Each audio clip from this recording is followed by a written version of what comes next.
In the quiet hours before dawn, when the world rests in darkness and our minds drift beyond the boundaries of waking thought, there exists a sacred space where the divine is always chosen to speak. Tonight, we journey into the realm of dreams and visions, those mysterious, nocturnal revelations that shape the course of biblical history and change the destiny of nations. From the restless sleep of mighty kings to the prophetic slumber of humble shepherds, dreams served as bridges between heaven and earth, carrying messages that would echo through generations. In ancient times, when the boundary between the seen and unseen felt thinner, these nighttime whispers held the power to elevate prisoners to palaces, to warn of famines, and to reveal the rise and fall of empires. So, before we begin our journey into this twilight world of divine communication, feel free to like the video and subscribe if you enjoy these quiet explorations of faith and history. And let me know in the comments which biblical dream has always intrigued you most. It's always wonderful to see how these ancient stories continue to speak to us today.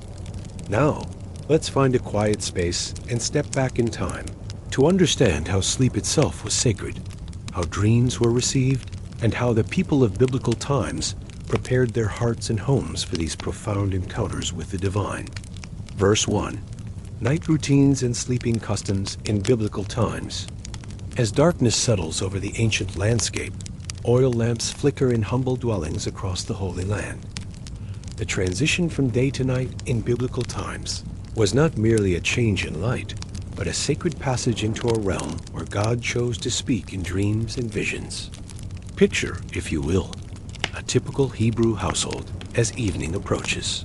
The sun, that great timekeeper of the ancient world, begins its descent behind the hills of Judea. There are no electric lights to extend the day, no screens to capture attention. Instead, families gather as shadows lengthen, preparing not just for rest, but for a time when the divine might choose to visit their sleep. The process of preparing for sleep was deeply intentional. In the courtyard of the house, the evening meal would be shared by lamplight, simple fare of bread, olives, cheese, and wine. Conversation would turn to the events of the day, to prayers of gratitude, and often to the sharing of dreams from the previous night. For these were not people who dismissed their dreams as mere psychological phenomena. They understood sleep as a time when the soul was most receptive to divine communication. As full darkness approached, families would gather for evening prayers. The Shema would be recited, "Hear, O Israel, the Lord our God, the Lord is one." Those sacred words that served as both declaration and protection as they entered the vulnerable state of sleep. Mothers would sing gentle psalms over their children, fathers would offer blessings, and the household would settle into the rhythm of night. The sleeping arrangements themselves were simple, yet purposeful. Most families slept on mats or simple bedding laid out on the flat rooftops during warm seasons, or in the main room of their homes during cooler months. The wealthy might have raised platforms or separate sleeping chambers, but even then, the proximity of family members meant that dreams, when they came, were often shared experiences. What strikes us most profoundly is how they approached sleep with expectation. Unlike our modern tendency to view dreams as random neural firing, biblical peoples went to sleep with the understanding that God might choose to speak. They prepared their hearts with prayer, their minds with meditation on sacred texts, and their spirits with openness to divine revelation. The oils used in their lamps were often infused with frankincense or myrrh, not merely for pleasant fragrance, but because these scents were believed to create an atmosphere conducive to spiritual receptivity. The gentle flicker of these flames would be among the last things seen before closing their eyes, a reminder that even in darkness, the light of the divine remained present. Sleep itself was understood as a gift from God, a time of restoration, not just for the body, but for the soul. The psalmist writes, "In peace I will lie down and sleep. For you alone, Lord, make me dwell in safety." This wasn't merely about physical security, but about the spiritual safety It comes from trusting that even in the vulnerability of sleep, one remained under divine protection. Consider how different this was from our modern approach to rest. There were no late-night distractions, no artificial lights disrupting natural circadian rhythms. The transition from wakefulness to sleep was gradual, marked by prayer and contemplation. The mind wasn't bombarded with information until the moment of attempting rest, but rather was allowed to settle, to become still, to become receptive. For those who served in the temple or held positions of spiritual leadership, the preparation for sleep involved additional rituals. Priests would perform ablutions, wash their hands and feet, and often sleep in chambers adjacent to the temple itself, remaining always ready should God choose to speak through dreams, as he had to Samuel in his youth. The season and weather also played significant roles in sleep customs. During the hot summer months, families would ascend to their rooftops as soon as the sun set, spreading their bedding under the open sky. Here, surrounded by the vastness of God's creation, they would fall asleep, gazing at stars that seemed close enough to touch. It's no wonder that so many biblical dreams involved celestial imagery. The dreamers literally fell asleep under heaven's canopy. In winter, families would huddle together in the warmth of their homes, often with animals in lower chambers providing additional heat. The intimacy of these arrangements meant that when someone experienced a significant dream, the entire household would often be awakened to hear it shared. Dreams were community experiences, interpreted collectively, prayed over together. The very architecture of biblical homes was designed with sleep and dreams in mind. Windows faced east to catch the first light of dawn, ensuring that dreamers would wake gradually with the sun, rather than jarring suddenly from divine communication. Doorways were positioned to allow for easy movement should someone need to rise during the night to pray or contemplate a troubling vision. Most remarkably, biblical peoples maintained dream journals of sorts, not written, for many were not literate, but oral traditions where significant dreams were memorized, repeated, and passed down through generations. Mothers would teach their children to pay attention to their dreams, to remember details, to seek meaning in symbolic imagery. As we consider these ancient sleep customs, we begin to understand how the great biblical dreams occurred not as random events, but within a culture that had prepared itself to receive them. Joseph didn't simply happen to be gifted in dream interpretation. He was raised in a tradition that valued dreams as divine communication.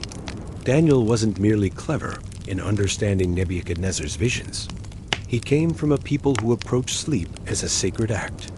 The transition from waking consciousness to sleep was seen as a daily death and resurrection, a letting go of earthly concerns and an awakening to heavenly realities. In this understanding, dreams weren't interruptions to rest, but the very purpose of it. Sleep was the time when the soul could travel, when barriers between heaven and earth grew thin, when ordinary people could receive extraordinary revelations. This was the world into which divine dreams came, not into minds distracted by countless concerns, but into hearts prepared through generations of faithful expectation. And it was in such a world that a young Hebrew slave, sold into bondage in Egypt, would find his destiny revealed through the dreams of others. Verse 2, Pharaoh's dreams and Joseph's rise in the land of Egypt. Where the Nile flows like a silver thread through golden sands, there lived a Pharaoh whose nights had become troubled by visions that would not let him rest. The year was approximately 1670 BCE, during Egypt's second intermediate period, when the kingdom stood as the mightiest civilization on earth. Yet for all his power, for all the wisdom of his court, this ruler of millions found himself helpless before the mysteries that visited him in sleep. Let us step quietly into the royal bedchamber of this ancient palace, where silk curtains flutter in the evening breeze from the Nile, and golden oil lamps cast dancing shadows on walls adorned with hieroglyphs. The pharaoh lies upon his bed of cedar and gold, surrounded by the trappings of divinity, for he was considered a living god, the son of Ra himself. Yet even gods, it seems, can be troubled by dreams. The first dream comes to him in the deep of night. He stands by the Nile, that sacred river which was the very lifeblood of his kingdom. From its waters emerge 7 cows, magnificent in their beauty, fat and sleek, their coats gleaming in the sunlight. They move to the riverbank to graze in the lush grass that grows along the water's edge. The sight brings to Pharaoh a sense of peace, of prosperity, of divine favor. But then the dream shifts, as dreams so often do. 7 more cows emerge from the same waters, but these are different, gaunt, bony, their ribs showing through thin hides, their eyes hollow with hunger. And in a sight that fills the Pharaoh with horror, these thin cows devour the fat ones, consuming them completely, yet remaining as gaunt as before. The image is so disturbing that it jolts him from sleep, his heart racing, sweat beading on his brow despite the cool night air. He calls for his servants, demands wine, paces his chamber trying to shake the vision from his mind. But eventually, exhaustion claims him once more, and he returns to his troubled rest. The second dream comes before dawn. Again, the Pharaoh finds himself by the Nile, but this time his attention is drawn to grain growing along the riverbank. 7 ears of corn grow on a single stalk, full and good, heavy with promise. The grain waves gently in the breeze, and the Pharaoh feels again that sense of prosperity and blessing. But then 7 more ears sprout from the same stalk, thin, blighted by the east wind, withered and empty. And just as in the first dream, the thin ears swallow up the good ones, leaving nothing but barrenness behind. This time, when the Pharaoh awakens, he knows that these are no ordinary dreams. In Egyptian culture, dreams were understood as messages from the gods, communications from the realm of the divine. The Pharaoh had been trained from childhood to pay attention to such visions, to understand that the gods spoke through the symbolism of sleep. But these dreams carried a weight, an urgency that he had never experienced before. As dawn breaks over the palace, the Pharaoh summons his court. The great hall fills with the wisest men in Egypt, the magicians who claim to commune with the gods, the sorcerers who read omens in smoke and flame, the wise men who had studied the ancient texts and knew the traditional interpretations of dreams. They come dressed in their finest robes, carrying their sacred instruments, confident in their ability to serve their divine king. But as the Pharaoh recounts his dreams, describing every detail with the precision that comes from having relived them countless times in his mind, something unprecedented happens. These men, who had never before failed to provide interpretation, who had built their reputations on their ability to decode divine messages, fall silent. They exchange glances. They whisper among themselves. They consult their scrolls and their symbols, but no explanation comes. The dreams that trouble their god king remain mysteries to them. It is then that the chief cupbearer, who had been standing quietly among the court officials, suddenly remembers something that had been buried in the recesses of his memory for 2 long years. His face grows thoughtful, then concerned, then urgent as he approaches the throne. "My lord," he says, his voice carrying the weight of revelation, "today I remember my offenses. When Pharaoh was angry with his servants and put me and the chief baker in custody in the house of the captain of the guard, we both had dreams on the same night, each man according to the interpretation of his dream. A young Hebrew was there with us, a servant of the captain of the guard. When we told him our dreams, he interpreted them for us, giving an interpretation to each man according to his dream. And as he interpreted for us, so it came to pass." The cupbearer's voice grows stronger as he continues, remembering now with perfect clarity that night in prison when their dreams had been so troubling, and how this young Hebrew slave had looked at them with such compassion and wisdom. "I was restored to my office, and the baker was hanged, exactly as he had interpreted to us." In the silence that follows, we can almost hear the wheels of destiny turning. Here was a Pharaoh, the most powerful man in the known world, about to call upon a Hebrew slave, a man who possessed nothing but the gift God had given him.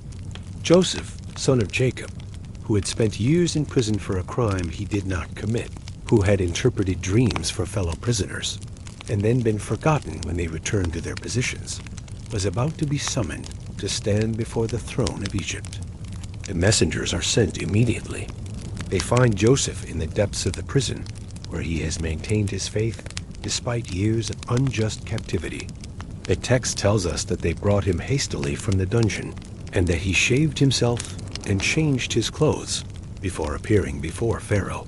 Even in his haste to answer the royal summons, Joseph observes the proper protocols, showing respect for the office even as he prepares to speak truth to power.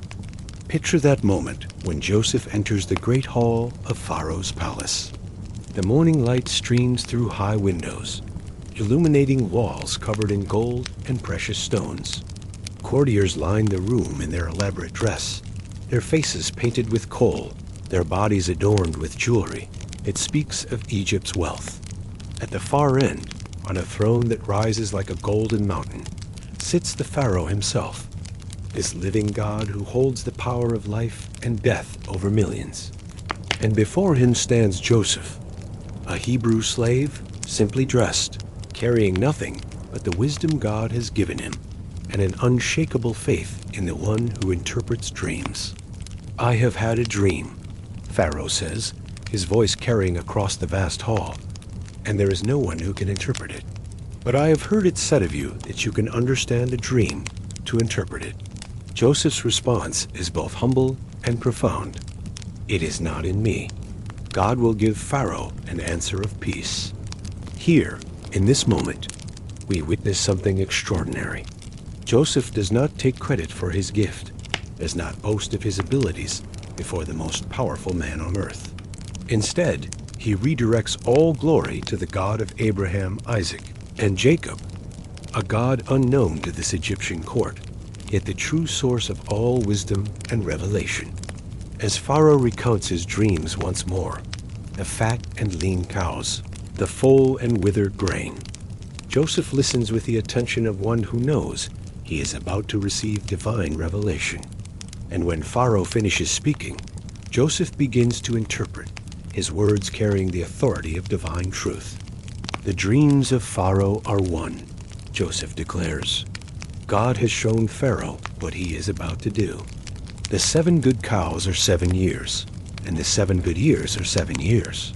The dreams are one, and the 7 thin and ugly cows which came up after them are 7 years, and the 7 empty ears blighted by the east wind are 7 years of famine." The interpretation unfolds with stunning clarity. 7 years of unprecedented abundance will come upon all the land of Egypt. The harvests will be so bountiful that the previous years will seem meager by comparison. But then will come 7 years of famine, so severe that all the abundance will be forgotten. The famine will consume the land, and if no preparation is made, even mighty Egypt will face starvation. But Joseph does not stop with interpretation. Moved by the Spirit of God, he offers counsel that will save not only Egypt, but the known world. "Now, therefore, let Pharaoh select a discerning and wise man, and set him over the land of Egypt. Let Pharaoh do this, and let him appoint officers over the land, to collect 1/5 of the produce of the land of Egypt in the 7 plentiful years." The plan is brilliant in its simplicity and profound in its wisdom. During the years of abundance, Egypt will store grain in every city, creating reserves that will sustain the nation through the coming famine. It is a plan that requires vision, organization, and unwavering faith in the truth of the dream's interpretation. As Joseph speaks, something remarkable happens in that great hall. The courtiers who had been unable to interpret the dreams recognize the divine wisdom in Joseph's words. Pharaoh himself, this man who was considered a god, acknowledges the hand of the true God in what he has heard. "Can we find such a one as this?" Pharaoh asks his servants. "A man in whom is the Spirit of God?" And then, in a moment that must have seemed impossible just hours before, Pharaoh turns to Joseph with words that will echo through history. Inasmuch as God has shown you all this, there is no one as discerning and wise as you. You shall be over my house, and all my people shall be ruled according to your word. Only in regard to the throne will I be greater than you.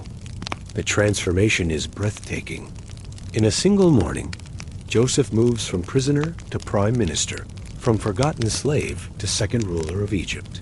Pharaoh removes his signet ring and places it on Joseph's hand, clothes him in garments of fine linen, and puts a gold chain around his neck. He gives him a chariot to ride in, and wherever Joseph goes, people bow before him. But perhaps most significantly, Pharaoh gives Joseph an Egyptian name, Zaphnath-Paneah, which means God speaks and he lives, or revealer of secrets. Even in his Egyptian court, surrounded by the gods of Egypt, Pharaoh acknowledges that the true God, the God of the Hebrews, is the source of this wisdom.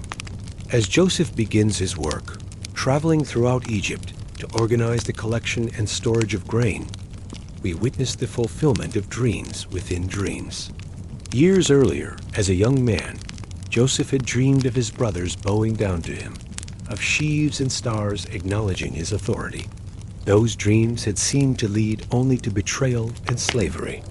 Now we begin to see how God was weaving all things together for a purpose far greater than any human mind could comprehend. The 7 years of abundance come exactly as predicted. The harvests are so bountiful that Joseph stops trying to measure the grain. It becomes like the sand of the sea, beyond counting. Throughout Egypt, great storehouses are built and filled. The people, initially perhaps skeptical of this Hebrew administrator, come to see the wisdom of the plan as their granaries overflow with provision. And then, in the 49th year of Joseph's life, the famine begins. It starts gradually. Crops that don't quite flourish as expected. Rainfall that comes too late or too little. But soon the scarcity becomes severe, spreading not only throughout Egypt, but across all the known world. Nations that had always been self-sufficient find themselves facing starvation. But Egypt, guided by the wisdom of Pharaoh's dream and Joseph's interpretation, is prepared. As other lands struggle with empty storehouses, Egypt's reserves sustain not only its own people, but become a source of life for surrounding nations. People travel from far countries to buy grain from Egypt, and the nation that had already been mighty becomes the center of survival for the ancient world. It is during this time of famine that Joseph's own family, his father Jacob and his brothers, who had sold him into slavery, find themselves forced to travel to Egypt to buy grain. The dreams of his youth, the visions that had seemed to bring only trouble, finally find their fulfillment as his brothers bow before him, not recognizing the brother they had betrayed, now clothed in the authority of Egypt. In this remarkable story, we see how God uses dreams not just to reveal the future, but to position his people for his purposes. Pharaoh's troubled nights become the pathway for Joseph's elevation, and Joseph's elevation becomes the means of survival for God's chosen people. The dreams that began in anguish end in redemption. The visions that caused sleepless nights become the source of salvation for nations. Verse 3. Ancient dream manuals, symbolism and interpretation.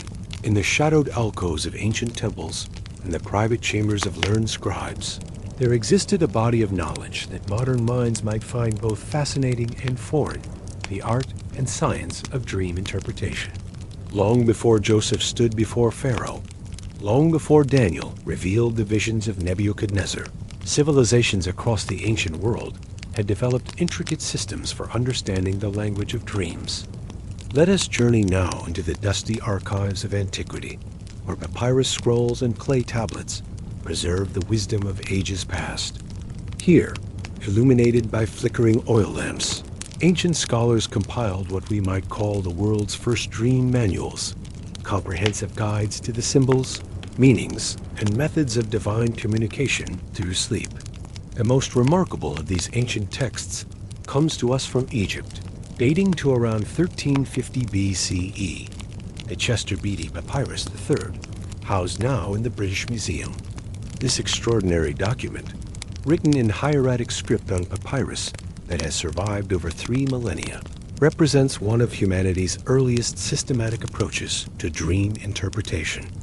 As we unfold its mysteries, we discover a world where dreams were not random neural activity, but a structured language through which the gods communicated with mortals. The Egyptian Dream Manual begins with a profound understanding that dreams come in 2 forms: those sent by benevolent gods, which they termed good dreams, and those dispatched by malevolent forces called bad dreams. But this classification went far deeper than simple positive or negative outcomes. The Egyptians believed that the very imagery of a dream determined its divine source and therefore its interpretation. Consider their interpretation of animals and dreams. If a dreamer saw themselves feeding a crocodile, this was considered highly auspicious. It meant that the dreamer would soon be appointed to an official position, elevated above their current station. The crocodile, fearsome though it appeared, represented the power of Pharaoh, and to feed, it suggested coming into favor with royal authority. How remarkably this echoes Joseph's own rise through the interpretation of Pharaoh's dream of cattle. But if the dreamer saw themselves being pursued by a hippopotamus, this carried an entirely different meaning.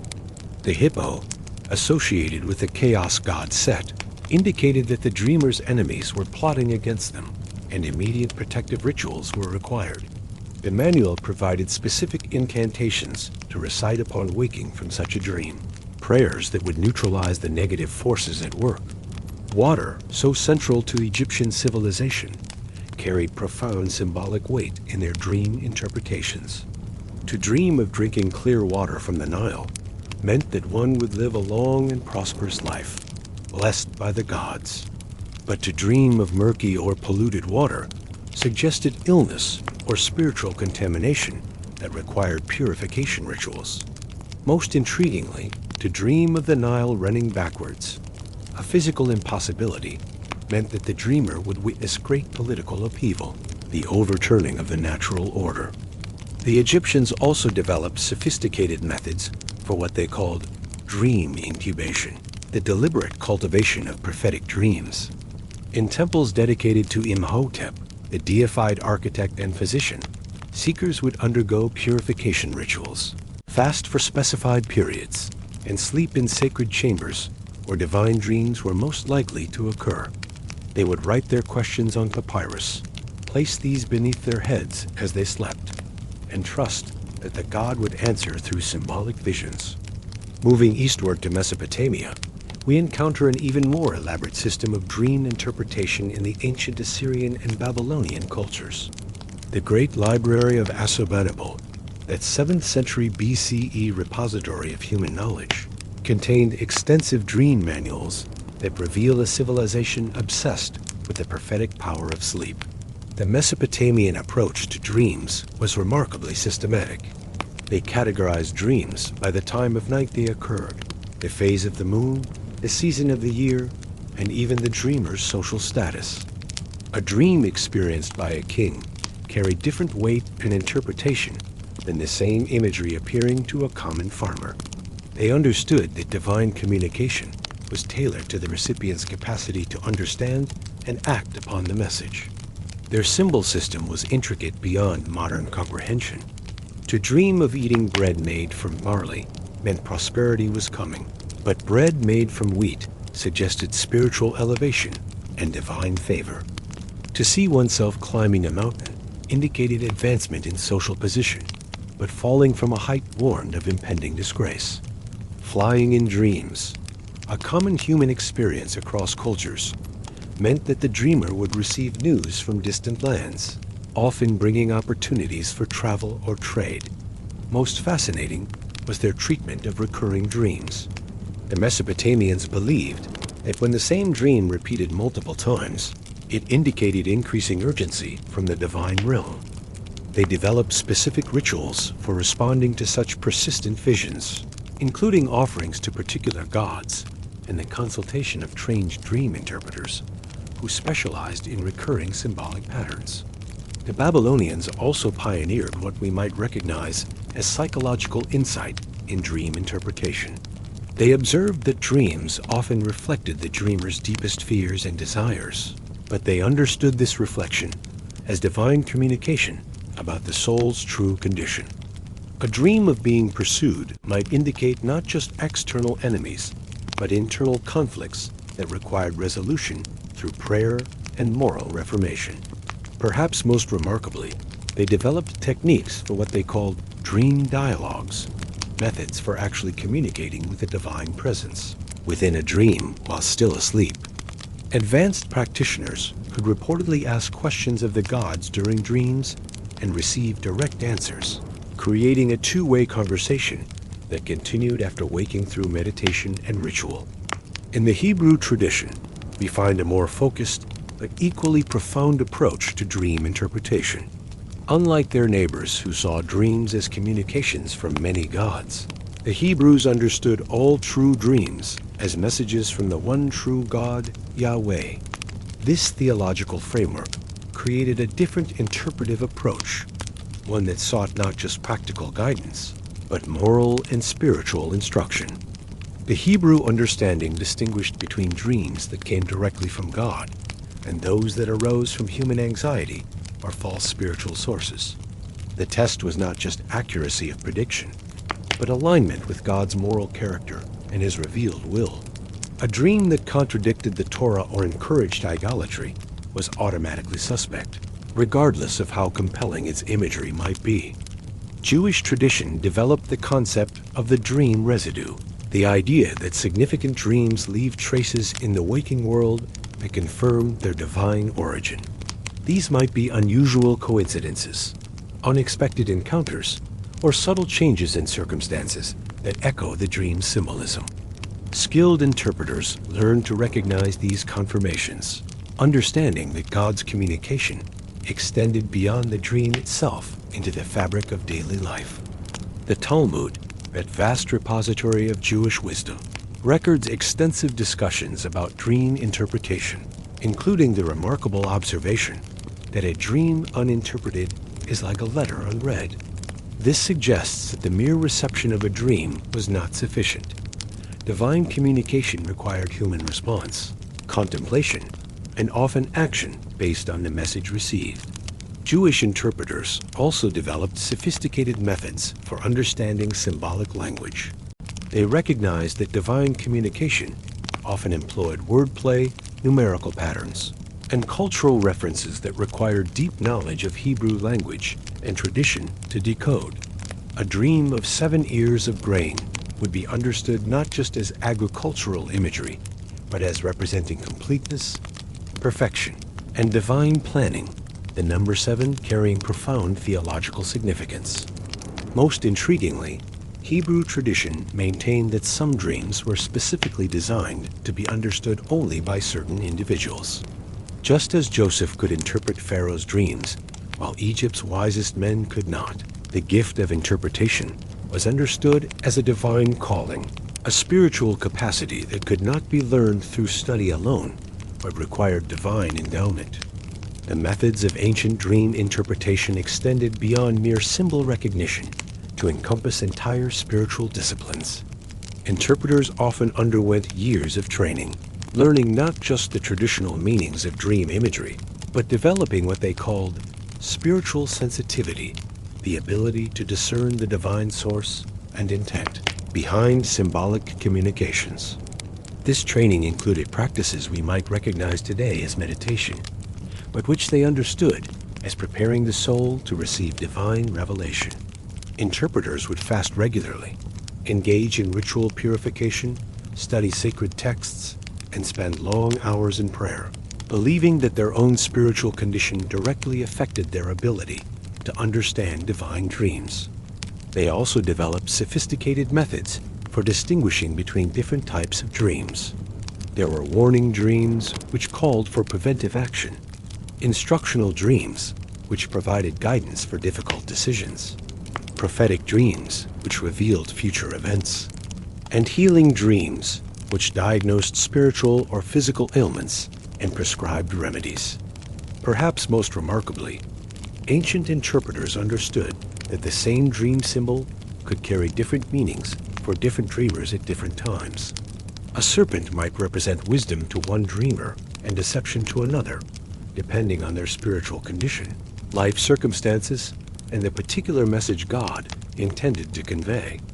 This required interpreters to know not just symbolic meanings, but the hearts and lives of those who sought their guidance. The ancient world also recognized what they called collective dreams, visions that came simultaneously to multiple people, indicating messages of community-wide importance. These might warn of impending disasters, signal the need for religious reforms, or announce the arrival of significant leaders. The interpretation of such dreams required not individual consultation, but community discernment and collective response. As we examine these ancient approaches to dream interpretation, we begin to understand why figures like Joseph and Daniel were so remarkable in their time. They operated within cultures that took dreams seriously, that had developed sophisticated methods for understanding divine communication through sleep. Yet they possessed something beyond human technique, a direct connection to the source of all wisdom. Their interpretations succeeded not because they had mastered ancient dream manuals, but because they walked in relationship with the God who sends the dreams. When Joseph told Pharaoh that God will give Pharaoh an answer of peace, he was acknowledging that true interpretation comes not from human wisdom, however extensive, but from divine revelation given in the moment of need. Verse 4, prophets or madmen? How pagans viewed dreamers. In the marble halls of Athens, where philosophers gathered to debate the nature of reality, a different conversation was taking place about dreams and those who claimed divine revelation through them. While the Hebrew people and their neighbors in the East revered dreams as sacred communications, the classical world of Greece and Rome developed a more complex, often skeptical view of both dreams and dreamers. Picture, if you will, the Agora of Athens in the 5th century before Christ. Here, beneath the shadow of the Parthenon, Socrates engaged his students in dialogue about the nature of knowledge and truth. When the topic turned to dreams, as it inevitably did in a culture surrounded by oracles and prophets, the great philosopher posed questions that would echo through centuries. How can we distinguish between divine revelation and mere human imagination? What separates the prophet from the madman? This question lay at the heart of the classical world's ambivalent relationship with dreamers and their claims to divine insight. Unlike their Eastern contemporaries, who generally accepted dreams as potential divine communications, Greek and Roman thinkers developed sophisticated arguments both for and against the prophetic nature of sleep visions. Aristotle, that systematic observer of human nature, wrote extensively about dreams in his work On Dreams and on divination in sleep. His conclusions were remarkably modern in their skepticism. Dreams, he argued, were primarily the result of physical processes, the movement of blood and humors through the body during sleep, the echo of daily experiences replaying in the mind, the influence of digestion and bodily temperature on the sleeping brain. Yet even Aristotle, with his rational approach, could not entirely dismiss the prophetic tradition. He acknowledged that some dreams seemed to predict future events with uncanny accuracy, but he attributed this not to divine communication, but to what he called coincidence and the law of probability. In a world where countless people had countless dreams each night, he reasoned, some would inevitably appear prophetic simply by chance. This tension between rational explanation and mysterious experience created a fascinating dynamic in classical culture. On one hand, the Greeks maintained elaborate systems of dream incubation at temples like Epidaurus, where pilgrims would sleep in sacred chambers, hoping to receive healing dreams from the god Asclepius. Thousands testified to miraculous cures received through dream visions, and the temple walls were covered with votive offerings from grateful dreamers. Yet these same Greeks produced philosophers who questioned the entire enterprise. Cicero, that master of Roman rhetoric, wrote scathingly about dream interpreters in his work On Divination. He argued that professional dream interpreters were either deluded or deliberately deceptive. taking advantage of human gullibility and the universal desire to know the future. What is there, Cicero asked, that drunken men do not see in their dreams? Yet we do not consider their visions prophetic. Why should we treat the dreams of sober men differently? His logic was compelling. If altered states of consciousness could produce vivid, seemingly meaningful dreams, what reason was there to believe that normal sleep produced genuine divine communications? This skepticism extended particularly to foreign dreamers and prophets. When Hebrew, Egyptian, or Mesopotamian dream interpreters appeared in Greek and Roman cities, they were often viewed with a mixture of curiosity and suspicion. Their exotic origins and unfamiliar religious practices made them objects of fascination, but their claims to divine revelation frequently met with intellectual resistance. The Roman historian Tacitus provides us with a telling account of how Roman authorities dealt with Eastern prophets and dreamers. He describes the expulsion of Egyptian and Jewish practitioners from Rome during the reign of Tiberius, noting that these foreign superstitions were seen as threats to Roman rational governance and traditional religious practices. The dreamers were not necessarily accused of fraud, but rather of introducing dangerous instability into the social order through their unpredictable revelations. Yet the classical world's relationship with dreams was far more complex than simple skepticism might suggest. Even the most rational Roman administrators consulted augurs and haruspices before making important decisions, interpreting the flight of birds and the entrails of sacrificed animals as divine communications. The difference lay not in their rejection of divine guidance, but in their preference for more controlled, institutionalized forms of revelation. Roman religion emphasized ritual precision and priestly mediation. Dreams, by their very nature, were chaotic, personal, and uncontrollable. They came to individuals without regard for social status or religious training, and they often delivered messages that challenged established authority. This made them inherently subversive in a culture that valued order and hierarchy. The Roman poet Lucretius, following the philosophical school of Epicurus, developed perhaps the most sophisticated ancient critique of prophetic dreams. In his work, On the Nature of Things, he argued that dreams were purely material phenomena, the result of atomic particles continuing to strike the senses during sleep, creating images that the mind then attempted to interpret as meaningful. The mind, Lucretius wrote, receives these atomic images just as it does during waking hours, but without the corrective influence of active sensation. Thus it creates elaborate narratives from random stimuli, and we mistake these constructions for divine messages. His explanation was remarkably prescient, anticipating modern neurological understanding of dreams by nearly 2 millennia. Yet even Lucretius acknowledged the power of dreams to influence human behavior. He observed that people who believed their dreams were divinely inspired often acted with extraordinary courage or made decisions that proved beneficial, suggesting that the belief in prophetic dreams might be socially useful, even if the dreams themselves were not actually divine. This pragmatic approach characterized much of Roman thinking about Eastern dreamers and prophets. Officials might personally doubt their claims, but they recognized their influence over the population. Jewish and Christian dream interpreters, in particular, were often viewed as potentially dangerous, not because their dreams were necessarily false, but because they inspired followers to act in ways that challenged Roman authority. The persecution of early Christians provides numerous examples of this dynamic. When Christian prophets claimed to receive revelations through dreams and visions, Roman authorities responded not primarily with theological arguments, but with concerns about civil order. Dreams that inspired resistance to emperor worship or military service were seen as seditious regardless of their spiritual authenticity. Pliny the Younger, in his famous correspondence with Emperor Trajan about the Christian problem, reveals this pragmatic approach. He doesn't question whether Christian visions might be genuine divine communications. Instead, he focuses on their practical effects.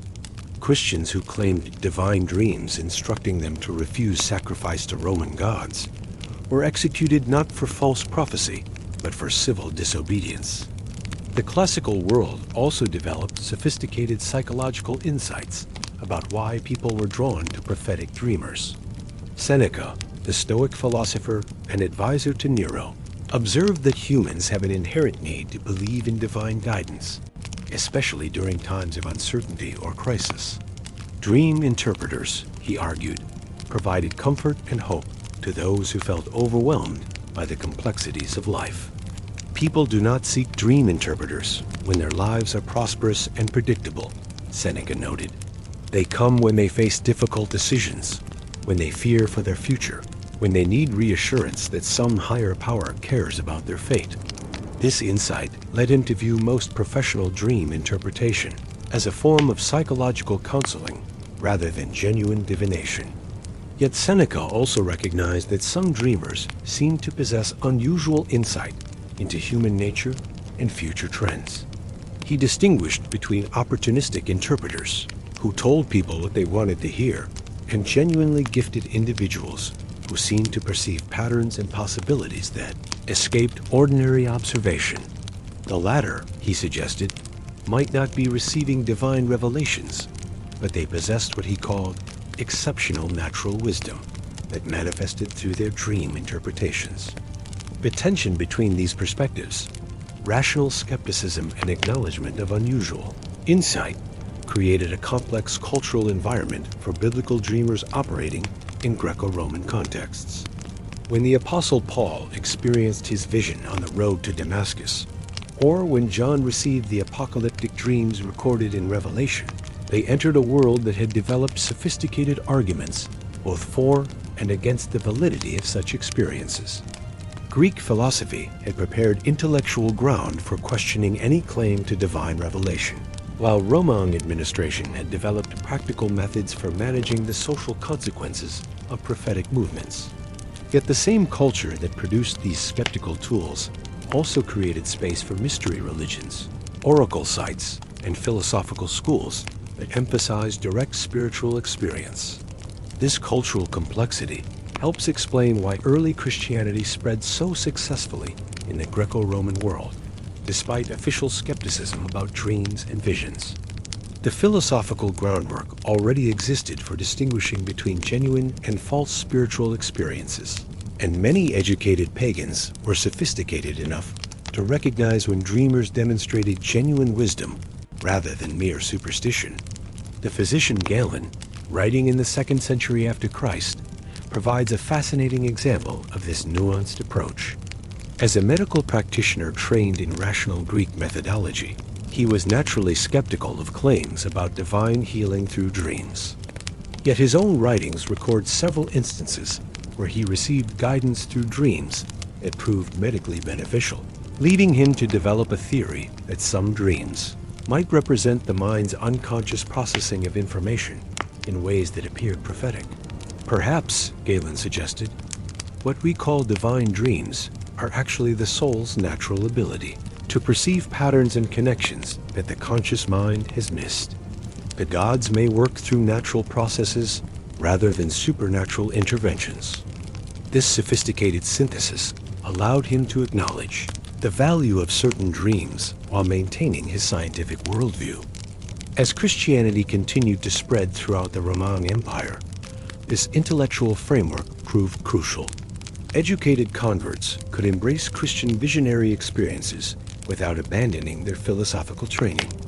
They could distinguish between the profound spiritual insights of apostolic visions and the crude superstitions of popular magic, understanding that true prophetic dreams demonstrated coherence, moral elevation, and practical wisdom rather than mere spectacle. The pagan critique of dreamers, paradoxically, may have strengthened authentic biblical prophecy by forcing its defenders to articulate more clearly what distinguished genuine divine revelation from human imagination or demonic deception. Early Christian apologists developed rigorous criteria for evaluating prophetic claims, criteria that emphasized moral fruit, theological consistency, and practical wisdom rather than mere predictive accuracy. As we draw toward the close of our journey through the world of biblical dreams and visions, we find ourselves standing at the intersection of faith and reason, mystery and understanding. The ancient skeptics asked important questions that still challenge us today.